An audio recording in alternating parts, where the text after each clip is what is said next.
जब मैं स्कूल में थी तो मेरी एक फ्रेंड थी, उसके जो पिताजी थे वो सिटी कोतवाली थाना में एसएचओ थे, इंस्पेक्टर थे। तो मैं उसके घर कई बार जाया करती थी। एक बार उसने बताया कि मेरे पापा कह रहे हैं कि तुम्हारी जो फ्रेंड है बड़ी लंबी है, वो पुलिस ऑफिसर बनेगी, एसपी बनेगी। 40 साल पहले, जब करीब 40 साल पहले महिलाओं को तो बाहर नहीं निकलने दिया जाता था और उत्तर प्रदेश के छोटे से शहर मिर्जापुर से चलकर आईपीएस बनने तक का सफर कितनी दिक्कतों का सामना करना पड़ा। उन लोगों ने मोहल्ले में एक मीटिंग बिठाई कि ये बहुत गलत बात है, मोहल्ले की लड़कियां ऐसे लड़कों से कैसे बात कर सकती हैं। जी। तो वो सारे ग्रुप बना के मेरे पापा जी के पास आए कि आप दीदी को समझाओ जी। कि ये मतलब अच्छा नहीं लगता। जी। मेरे पापा जी उन लोग को डांट के भगा दिया। पिछले दिनों एक वेब सीरीज आई थी मिर्जापुर, उसको देख के तो ऐसा लगता है कि जैसे आतंक फैलता है वहां पर। जब मैंने वेब सीरीज मिर्जापुर देखा तो मैं डर गई थी। इतना ज़्यादा उसने पहले ही सीरियल में वायलेंस दिखाया था कि मैं डर गई थी। मुझे लगा कि अच्छा, ये मिर्जापुर का नाम बदनाम कर रहे हैं। मेरी बेटियां मेरी ताकत हैं और हम तीनों के बीच में बहुत ही ज़्यादा बॉन्डिंग है। We are just like best friends. Punjab मेरी कर्मभूमि है, मिर्ज़ापुर मेरी जन्मभूमि है। तो मेरी एमएलए से काफ़ी बहसा बहसी हो गई। उसने मुझे धमकी दिया कि मैं आपका ट्रांसफ़र करवा दूंगा, देखता हूँ आप क्या करते हो। तो मैं तो नई थी, कुछ दिमाग काम करना नहीं था। तो मैंने कहा कि हमारे पास सामान ही क्या है, एक अटैची है, जहाँ ट्रांसफ़र करोगे वहाँ अटैची लेके चले जाएंगे, करा दो जो कराना है। मैं गई उसके डेरे पे, वहाँ पे मैंने सारा रेड वेट किया। जितने राइफल थे वहाँ पे 50-100 के आसपास थे राइफल, जो पुलिस से उसने इकट्ठा किया हुआ था। और किसी पुलिस की हिम्मत नहीं थी कि वो अपना रिकवर कर सके। वो सारा मैंने लिया, उसकी जिप्सियाँ वगैरह सारी मैंने वापस ली।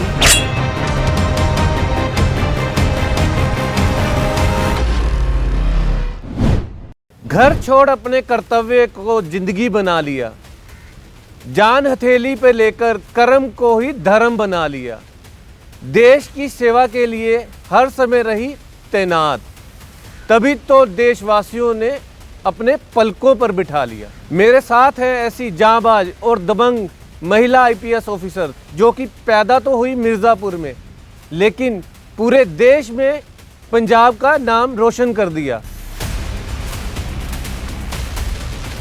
मैं स्वागत करता हूं हमारे खास प्रोग्राम जय हिंद में पंजाब की पहली महिला डीजीपी आईपीएस शशि प्रभा द्विवेदी जी का। जय हिंद शशि जी। जय हिंद। आपने आईपीएस बनना ही क्यों पसंद किया? दरअसल मैं एक बिजनेस फैमिली से हूं और हमारी फैमिली में कोई भी किसी भी सर्विस में गया नहीं था।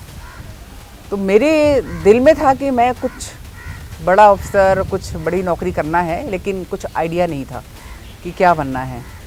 लेकिन जब मैं स्कूल में थी तो मेरी एक फ्रेंड थी, उसके जो पिताजी थे वो सिटी कोतवाली थाना में एसएचओ थे, इंस्पेक्टर थे। तो मैं उसके घर कई बार जाया करती थी। एक बार उसने बताया कि मेरे पापा कह रहे हैं कि तुम्हारी जो फ्रेंड है बड़ी लंबी है, वो पुलिस ऑफिसर बनेगी, एसपी बनेगी। जब उसने मुझे ये बात कही तो मेरे दिमाग में आया कि अच्छा, एसपी भी बना जा सकता है। तो उस वक्त पहली बार मेरे दिमाग में आया कि मैं एसपी मीन्स आईपीएस बनना चाहूँगी। आपका नाम भी शशि प्रभा द्विवेदी जी है, तो उस समय आप इसके साथ भी कुछ मैच कर रहे थे? हाँ, वो एक उसी वक्त मेरे दिमाग में आया था, अगर मैं एसपी बनती हूँ, उस वक्त मुझे आईपीएस का पता नहीं था, एसपी बनती हूँ तो मेरा नाम भी शशि प्रभा है, एसपी, और एसपी जो सुपरिंटेंडेंट पुलिस होता है वो भी एसपी। तो मैंने सोचा था मैं अपने घर के बाहर जो नेम प्लेट लगवाऊंगी वो एसपी होल स्क्वायर लिखवाऊंगी। ये बड़ा फनी सा था, बच्चे बच्चे थे। तो 40 साल पहले, जब करीब 40 साल पहले महिलाओं को तो बाहर नहीं निकलने दिया जाता था और उत्तर प्रदेश के छोटे से शहर मिर्जापुर से चलकर आईपीएस बनने तक का सफर कितनी दिक्कतों का सामना करना पड़ा? एक्चुअली मिर्जापुर शहर बहुत ही पिछड़ा हुआ शहर है, अभी भी बहुत ही ज़्यादा उन्नत नहीं हो पाया है। लेकिन जब हम पढ़ते थे तो हमारे घर से तो बहुत ही ज़्यादा सपोर्ट था। मेरे दादाजी, मेरे पापा जी, सारे लोग बहुत ही प्रोग्रेसिव ख्याल के थे और हमारे घर में लड़का और लड़की में कभी भी कोई फ़र्क नहीं किया गया। जिसको जो करना है, जो पढ़ना है, जो बनना है वो बने। तो घर से पूरा सपोर्ट था, इसलिए शहर में क्या हो रहा है उससे हमें कुछ लेना देना नहीं था। तो हम पढ़ते गए और पापा जी सपोर्ट करते गए और आज मैं यहाँ हूँ। तो मिर्ज़ापुर में जब आप बड़ी हो रही थी तो आप तो आईपीएस बनने तक का कोई ऐसा सफ़र, कोई ऐसा मामला हो जो आपको लगे कि हाँ, कि आपके फादर ने आपको सपोर्ट करी थी तब? हाँ, इसमें फादर ने तो हमेशा ही सपोर्ट किया था, लेकिन मिर्ज़ापुर के लोगों की सोच इतनी छोटी है, उसका मैं एक एग्ज़ाम्पल देना चाहूँगी। जब हम पढ़ रहे थे मिर्ज़ापुर में, तो एक्चुअली मिर्ज़ापुर शहर के बाहर से गंगा नदी बहती है। तो हम सारे बच्चे हर गर्मी की छुट्टी पूरा 2 महीना लगातार गंगा नदी में जाके वहाँ हम लोग नहाते थे, तैरते थे, और कई बार तो मैंने गंगा नदी भी पार किया हुआ है जी। तो अपनी सहेलियों के साथ जो आसपास पड़ोस में रहती थी। तो एक बार ऐसा हुआ कि हम 2-4 सहेलियां गंगा नदी में तैर के जा रहे थे, काफ़ी आगे निकल गए। तो वहाँ पे काफ़ी बीच मझधार में मैं कह सकती हूँ कि कुछ लड़के थे जो मेरे क्लास में पढ़ते थे, वो सामने आ गए। तो नेचुरली हमें कहना था कि भाई साइड दो, हमें आगे जाना है।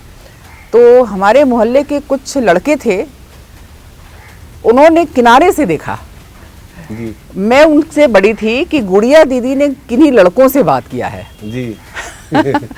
तो इसमें क्या हुआ कि चलो कोई बात नहीं, हम तो घर आ गए। और उन लोगों ने मोहल्ले में एक मीटिंग बिठाई कि ये बहुत गलत बात है, मोहल्ले की लड़कियां ऐसे लड़कों से कैसे बात कर सकती हैं। जी। तो वो सारे ग्रुप बना के मेरे पापा जी के पास आए कि आप दीदी को समझाओ जी। कि ये मतलब अच्छा नहीं लगता। जी। मेरे पापा जी उन लोग को डांट के भगा दिया कहे चले जाओ यहाँ, ये आप लोग का कोई काम नहीं है। जी। जी। जी। तो मतलब इस तरह से पापा जी हमारे बहुत प्रोग्रेसिव थे, कभी भी उन्होंने किसी भी तरह से हमारे ऊपर कोई बंधन नहीं डाला। जी। पिछले दिनों एक वेब सीरीज आई थी मिर्ज़ापुर, उसको देख के तो ऐसा लगता है कि जैसे आतंक फैलता है वहां पर। तो क्या मिर्ज़ापुर में ऐसे ही माहौल रहता है हमेशा? नहीं नहीं नहीं, बिल्कुल नहीं। हो सकता है मेरे पैदा होने से पहले रहा हो, मैं कुछ नहीं कह सकती, क्योंकि मिर्ज़ापुर भदोही कारपेट बेल्ट है, वहाँ कारपेट्स बनते हैं और सारे एक्सपोर्ट होते हैं। तो ये जो मिर्ज़ापुर वेब सीरीज है उसमें कारपेट बेल्ट का ही सारा दिखाया है कि कारपेट बनाने में कितना इनको मतलब हिंसा, वायलेंस, क्राइम करते हैं। लेकिन जहाँ तक मुझे याद है मैंने कभी भी इस तरह का कोई भी ना क्राइम होते देखा है, ना मुझे कभी पता चला। कैसे हैं मिर्ज़ापुर के लोग? मिर्ज़ापुर के लोग बिल्कुल सीधे साधे हैं, और अब तो हो सकता है पढ़ाई लिखाई का फ़र्क पड़ गया हो। हमारे टाइम तो बिल्कुल सीधे साधे लोग थे, मुझे लगता नहीं था कि वहाँ पे कभी किसी तरह का क्राइम भी होता है। एटलीस्ट हम छोटे छोटे थे, हमें क्राइम से लेना देना नहीं था। जब मैंने वेब सीरीज़ मिर्ज़ापुर देखा तो मैं डर गई थी, इतना ज़्यादा उसमें पहले ही सीरियल में वायलेंस दिखाया था कि मैं डर गई थी। मुझे लगा कि अच्छा ये मिर्ज़ापुर का नाम बदनाम कर रहे हैं। जी। आपकी कब शादी हुई और आप मिले कब? मेरी शादी तो 94 में हुई थी, लेकिन मैं इलाहाबाद यूनिवर्सिटी में पढ़ने गई थी, तो वहाँ पर हॉस्टल में ही रहती थी। मेरे ब्रदर भी इलाहाबाद यूनिवर्सिटी में ही थे, तो उनके फ्रेंड थे, उनसे फिर जान पहचान हुई, फिर उनसे मेरी शादी हुई। जैसा आपने बताया कि आपको हमेशा अपने परिवार से बड़ा सपोर्ट रहा है, आपकी बेटियों की तरफ से आपको कितना सपोर्ट मिला है हमेशा? अच्छा सवाल है। मेरी बेटियाँ मेरी ताकत हैं, और हम तीनों के बीच में बहुत ही ज़्यादा बॉन्डिंग है। We are just like best friends. तो जी। कई सारी चीज़ें मैं इससे नहीं कर पाती तो बच्चे कहते हैं नहीं नहीं मम्मी आपको ये करना चाहिए। तो इस तरीके से मैं कहूँगी जैसे मुझे अपनी फैमिली का सपोर्ट मिला पापा की तरफ से, वैसे इधर अब आगे बच्चे हैं, बच्चों की तरफ सपोर्ट मिलता है। कई बार आप परेशान भी होती होंगी कई डिसीजन लेने में, तो आपकी बेटियां कितना सहयोग करती हैं उस समय आप? बेटियों को अगर पता चलता है तो वो पूरा पूरा सहयोग करती है, और मुझे मतलब मेरे डिसीजन मेकिंग में वो हेल्प करती हैं कि नहीं ये नहीं कर लो, ये कर लो, ज़्यादा ठीक है। और वो हमेशा सही मतलब गाइड करती हैं। हमने देखा है आप धार्मिक स्थानों पर भी बहुत जाते हैं। पिछले दिनों आप कैलाश मानसरोवर भी जाके आए हैं। आप क्या धार्मिक धर्म में विश्वास करते हैं आप बहुत ज़्यादा? ऐसा कुछ नहीं है कि मैं धर्म में बहुत ज़्यादा विश्वास करती हूँ। हाँ ठीक है, मैं हिंदू हूँ, भगवान को मानती हूँ, लेकिन मुझे नई नई जगह पे जाने का बहुत शौक़ है। कोई भी नई जगह हो, चाहे कठिन जगह हो, मेरा दिल करता है कि मैं वहाँ जाऊँ और देखूँ कैसा है। तो इसी कड़ी में सबसे पहले मैं गई थी कैलाश मानसरोवर, वो मैं 2016 में गई थी। तो उसमें मैं सरकार की तरफ से लाइजनिंग ऑफिसर बन के गई थी। मेरे साथ पूरा एक 50 लोगों का ग्रुप था जी जिनको मैं लीड कर रही थी। तो वो बहुत ही अच्छा एक्सपीरियंस था। उसके बाद अभी पीछे मौका मिला, मैं बद्रीनाथ, केदारनाथ मतलब आपने सारे धाम घूम लिए। कह सकते हैं, शौक है जाने का, इसलिए मैं जाती हूँ। आप अमरनाथ यात्रा भी जाके आए थे पिछले? अमरनाथ यात्रा भी मैं करके आई हूँ। एक्चुअली जब मैं अंडर ट्रेनिंग थी, जब मैं ट्रेनिंग कर रही थी और हमारा अटैचमेंट था कश्मीर में बीएसएफ के साथ जी, तो उस वक्त अमरनाथ की यात्रा शुरू हुई थी जी तो हम सारे प्रोबेशनर्स को लेके बीएसएफ के ऑफिसर्स गए थे। ये 1996 की बात है। जी उस वक्त जब हम गए थे तो उस वक्त बहुत ज़बरदस्त ट्रेजेडी हो गई थी जी और आधा रास्ता तय करके हमें वापस लौटना पड़ा था। जी तो मेरे दिल में था कि नहीं, अमरनाथ तो मुझे जाना ही जाना है, जी एक बार पूरा अंत तक उनका दर्शन करके आना है। तो उसका भी अभी जाने का मौका मिल गया। जी जी। आईपीएस बनकर आपको सबसे पहले कैडर मिला पंजाब, और पंजाब जब कैडर आपको मिला तो उस समय तो पंजाब में आतंकवाद का पूरा दौर चल रहा था। क्या डर था या परिवार में कब डर था? हाँ, जब मुझे पंजाब कैडर मिला, घर में सबको पता चला तो सारे बहुत डर गए थे कि पंजाब में तो इतना ज़्यादा आतंकवाद है। और उस वक्त हमें जो न्यूज़ मिलती थी वो अखबारों के जरिए ही मिलती थी। तो उसमें लगता था, सुनाई मतलब पढ़ने में आता था कि बस को रोका और यात्रियों को उतारा, गोली मार दिया, या वहाँ बम डाल दिया, वहाँ आग लग गई। तो मतलब हमारे दिल में ऐसा था कि पता नहीं पंजाब में कैसा माहौल है, हर जगह आग ही आग जल रही होगी, हर जगह बम फूट रहे होंगे। तो डर तो था, तो सारे ही लोगों को बहुत डर लगा था। लेकिन ठीक है, कैडर मिल गया तो मिल गया, हम आ गए यहाँ पे। और यहाँ आके मुझे लगा कि नहीं, जो हम न्यूज़ में पढ़ते हैं वैसा कुछ नहीं है। काफ़ी शांति थी। जब मैं आई तब शांति थी। पंजाब से आपको प्यार मिला बहुत ज़्यादा? हाँ बिल्कुल, पंजाब मेरी कर्म भूमि है, मिर्ज़ापुर मेरी जन्मभूमि है, तो कर्म भूमि से प्यार तो हो ही जाता है। इतने साल हो गए नौकरी करते हुए। आईपीएस से डीजीपी बनने तक का एक बहुत लंबा सफ़र रहा है आपका। इस सफ़र में कौन कौन से ऐसे अहम कदम है जो आपको लगता है कि मैंने लाइफ में ऐसे याद रहे हों, कैसे कदम? एक्चुअली इतने लंबे सफ़र में बहुत सारे इस तरह के इंसिडेंट्स होते हैं जो याद रह जाते हैं। 2-4 इंसिडेंट मैं बता देती हूँ। सबसे पहले जब मैं एएसपी होशियारपुर पोस्टेड थी तो वहाँ पे एक एक्सीडेंट हो गया था और एक किसी बच्चे की डेथ हो गई थी। तो जो पॉलिटिकल पार्टीज थे उन्होंने डेड बॉडी को सड़क के बीच में लिटा के वहाँ धरना लगा दिया था कि पहले सरकार हमारी ये डिमांड मांगे, वो डिमांड मांगे, फिर हम धरना हटाएंगे। तो उस वक्त जो एमएलए थे, मुझे नाम नहीं याद आ रहा है, उनसे मेरा झगड़ा हो गया। मैंने कहा कि ये ठीक बात नहीं है, आप लोग डेड बॉडी को इस तरह सड़क पे रखे हो, अच्छा नहीं लगता। हम एफआईआर लॉस कर चुके हैं, जो भी एक्शन होता है हम लेंगे, तो आप लोग हटा लो। तो वो नहीं माने। डीएम, एसएसपी सारे आके वहाँ बैठे हुए थे थाने में। तो मेरी एमएलए से काफ़ी बहसा बहसी हो गई। उसने मुझे धमकी दिया कि मैं आपका ट्रांसफ़र करवा दूंगा, देखता हूँ आप क्या करते हो। तो मैं तो नई थी, कुछ दिमाग काम करता नहीं था। तो मैंने कहा कि हमारे पास सामान ही क्या है, एक अटैची है, जहाँ ट्रांसफ़र करोगे वहाँ अटैची लेके चले जाएंगे, करा दो जो कराना है। तो वो मतलब कि बड़ा मज़ेदार सा था, मुझे अभी भी याद है। आप मजीठा में पोस्टेड थी एसएसपी, उस हाँ। समय अजीत सिंह फूला थे जिनका बहुत ज़्यादा दहशत थी, उसमें भी आपने कई अहम कदम उठाए। हाँ, जब मैं एसएसपी मजीठा थी उस वक्त मेरे नोटिस में लाया गया कि यहाँ एक अजीत सिंह फूला नाम का आदमी है जिसकी बड़ी दहशत थी और उसके ऊपर कोई हाथ नहीं डालता। उसने बहुत सारे पुलिस के राइफल वगैरह उसने अपने कब्जे में लेके रखे हैं, और वो तो है गुंडा, आतंकवादी, जो भी कह लो, लेकिन उसके पास पुलिस की जिप्सी भी चलती है, एस्कॉर्ट करती है, पायलट चलती है। मुझे बड़ी हैरानी हुई कि इतने ख़राब आदमी के पास पुलिस की जिप्सी क्यों चलती है और पुलिस का राइफल वहाँ क्यों रखा हुआ है। तो सबने कहा कि नहीं, कोई उसके ऊपर हाथ नहीं डालता, उसकी बड़ी ऊपर तक पहुँच है, उसका कोई कुछ नहीं कर सकता। मैंने कहा नहीं, ऐसा नहीं हो सकता, जो काम गलत है सो गलत है। तो फिर मैं गई उसके डेरे पे, वहाँ पे मैंने सारा रेड वेड किया, जितने राइफल थे वहाँ पे 50-100 के आसपास थे राइफल, जो पुलिस से उसने इकट्ठा किया हुआ था, और किसी पुलिस की हिम्मत नहीं थी कि वो अपना रिकवर कर सके। वो सारा मैंने लिया, उसकी जिप्सियाँ वगैरह सारी मैंने वापस ली, और उसके बाद नेचुरली उसको फिर जेल भेजा गया। बाद में मुझे पता चला जेल में शायद उसके साथ कुछ एक्सीडेंट हो गया था, वही उसकी डेथ हो गई थी। जी जी जी। एक नवा शहर में भी आपने एक अहम कदम उठाया था, जब नवा शहर का माहौल ख़राब हो रहा था, उस समय आप एसएसपी थी वहाँ पे, तो उस समय वो क्या मामला था जो प्रदर्शनकारी वहाँ पे माहौल खराब कर रहे थे? नवा शहर का जो मामला था मुझे एग्जैक्टली याद नहीं है कि मसला क्या था, किस मुद्दे पे उन्होंने धरना दिया हुआ था, लेकिन काफ़ी दिनों से धरना दिया हुआ था। हम सब बड़े परेशान थे कि धरना कैसे उठाया जाए। तो एक कोई मैरिज पैलेस था, उसमें वो लोग बैठे हुए थे और कंटिन्यूअस वो मतलब जहर उगल रहे थे। आसपास के जो लड़के थे, युवा थे, वो सारे इकट्ठे हो रहे थे। तो हमने उनका वो धरना ख़त्म करने के लिए उस मैरिज पैलेस का बिजली काट दिया, पानी काट दिया कि इसमें से निकलेंगे, उसके बाद बात करेंगे, कुछ भी करेंगे। तो इस चक्कर में काफ़ी वहाँ मतलब रॉयट सा हो गया था, पत्थर वत्थर काफ़ी चले थे, मेरी गाड़ी का शीशा भी टूट गया था। जी। तो लेकिन हाँ, बाद में सब ठीक ठाक हो गया था। कई बार चुनाव में ही गए होंगे, चुनाव करवाए भी होंगे, तो कोई ऐसा चुनाव जहां आप गए हो करवाने के लिए और आपको याद हो कोई अहम कदम उठाया हो आपने वहां पे?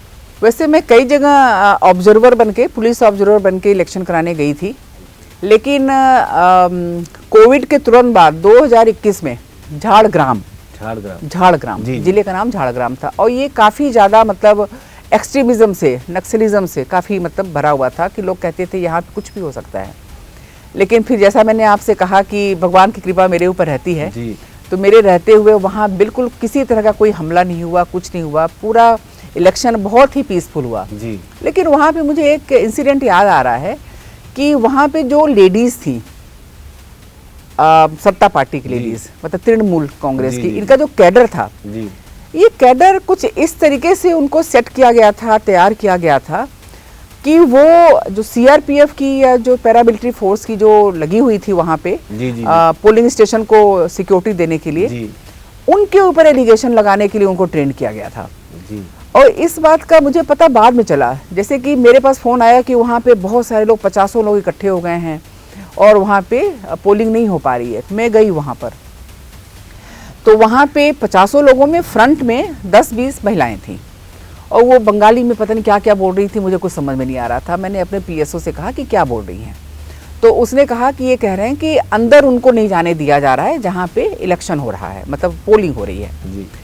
तो मैंने कहा इनको अंदर क्यों नहीं जाने दिया जा रहा है कि ये यही कह रही हैं। तो मैंने उनसे पूछा क्या प्रॉब्लम है, तो उन्होंने कहा कि अंदर सब गड़बड़ चल रहा है, सारा मतलब घालमेल हो रहा है, वहाँ पे हमें अंदर जाने नहीं दिया जा रहा है, देखने नहीं दिया जा रहा है, इलेक्शन कैसे हो रहा है। तो मैंने फ़ोन किया अंदर जो पोलिंग ऑफिसर था जी। मैंने कहा इलेक्शन कैसा चल रहा है। उसने कहा मैडम जी इलेक्शन बहुत पीसफुल चल रहा है, लोग लाइन में खड़े हैं, इलेक्शन में अपना वोट डाल रहे हैं और जा रहे हैं, बिल्कुल किसी तरह का कोई प्रॉब्लम नहीं है। तो मैंने कहा फिर ये लोग क्यों हल्ला मचा रहे हैं। तो पता चला कि ये लोग किसी तरह वहाँ घुसना चाहते थे और वोटिंग में डिसरप्शन, वहाँ बाधा डालना चाहते थे। उनकी प्लानिंग थी ये सारी? उनकी प्लानिंग थी, लेकिन जो हमारे सिक्योरिटी फोर्सेस खड़े थे वो उनको जाने नहीं दे रहे थे। तो उसमें से 3-4 लेडीज पीछे से आगे आ गई कि हमें सिक्योरिटी फोर्सेस ने मारा है जी। उन्होंने दिखाया यहाँ कट लगा हुआ है, देखो यहाँ कट लगा है, इन्होंने अपने बंदूक से मारा, इन्होंने अपने राइफल से मारा, उन्होंने शोर मचाना शुरू कर दिया। और मुझे पता था सिक्योरिटी फोर्सेस ऐसा कभी नहीं करेंगे, वो कर ही नहीं सकते हैं। तो मैंने उनको कहा कि चलो कोई बात नहीं, मैं बात करती हूँ इनसे और इनके खिलाफ इंक्वायरी करती हूँ। उनको किसी तरह मैंने पेसिफाई किया, लेकिन वो चुप तो नहीं बैठने वाले थे, लेकिन उस समय थोड़ी देर के लिए चुप हो गए। उनको समझा बुझा के मैं आई वापस, और जब मैं यहाँ आई इलेक्शन के बाद फिर न्यूज़ में मैंने पढ़ा, उस वक्त मुझे नहीं पता था कि ये इनका प्लान है। न्यूज़ में मैंने पढ़ा कि ऐसा इंसिडेंट बहुत जगह हुआ बंगाल में, पूरे बंगाल में? हाँ पूरे बंगाल में, जहाँ पे सिक्योरिटी फोर्सेस के ऊपर एलिगेशन लगाया गया था कि इन्होंने हमें मारा पीटा, जो भी किया, इलेक्शन ठीक से नहीं होने दे रहे हैं। जी। तो ये मुझे बाद में पता चला, लेकिन उस वक्त बड़ा मैंने केयरफुली उन लोग को हैंडल कर लिया और किसी तरह का कोई गड़बड़ नहीं हुआ। इतना लंबा सफर, इतने ज्यादा तजर्बे हुए हैं आपको लाइफ में, अब क्या संदेश देना चाहेंगे आज की युवा पीढ़ी को? आज की युवा पीढ़ी बहुत जल्दी में रहती है। जो धैर्य, पेशेंस नाम का चीज़ होता है ना, मैंने देखा है कि उनमें कम होता है लेकिन कम होता है। तो मैं तो युवा पीढ़ी को यही संदेश देना चाहूँगी कि मेहनत करना अपनी जगह है, धैर्य रख के मेहनत करना अपनी जगह है। सबसे ज़रूरी है कि पॉजिटिविटी, अपने अंदर सकारात्मकता वो हमेशा रखनी चाहिए। मुझे याद है कि जब मैं एग्ज़ाम दे रही थी यूपीएससी का, तो मेरा फर्स्ट अटैम्प्ट में नहीं हुआ था जी। फर्स्ट अटैम्प्ट में मैंने बहुत पढ़ाई की थी, बहुत ज़्यादा पढ़ाई की थी, लेकिन प्रीलिम्स में भी नहीं हुआ। आज के टाइम में अगर किसी बच्चे के साथ ये होता तो वो तो शायद डिप्रेशन में चला जाता, या उसको लगता मैंने इतना पढ़ा नहीं हुआ तो ये किसी काम का नहीं है। लेकिन मेरे दिमाग में कभी भी ये एक बात नहीं आई कि मैं इतनी पढ़ाई की और मेरा नहीं हुआ। मैंने सोचा कि नहीं, मेरे पढ़ाई में, मेरी मेहनत में कमी है, कोई बात नहीं, मैं फिर से दूंगी और पक्का होगा। क्योंकि मेरे अंदर जो एक पॉजिटिविटी थी, सकारात्मकता थी, वो मुझे हारने नहीं दी। मैंने उसको बहुत ही स्पोर्टिंगली लिया कि ये ठीक है, मैंने पढ़ाई कम की थी इसलिए नहीं हुआ।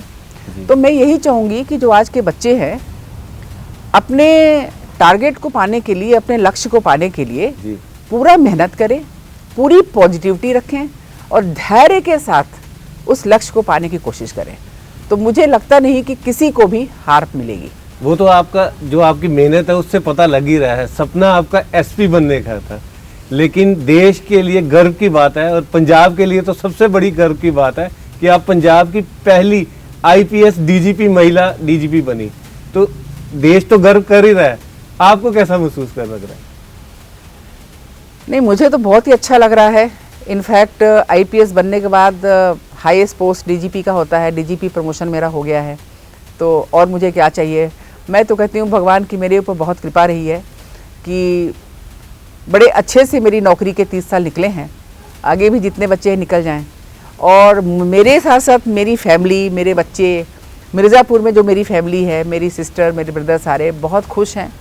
वो कहते हैं कि हमारे पास इतने फ़ोन आ रहे हैं बधाई देने के लिए कि वो फूले नहीं समा रहे हैं। तो नेचुरली फैमिली खुश है, मैं खुश हूँ, और क्या चाहिए। यह थी पंजाब की पहली महिला डीजीपी शशि प्रभा द्विवेदी जी। ऐसे ही देखते रहिए हमारा खास प्रोग्राम। जय हिंद।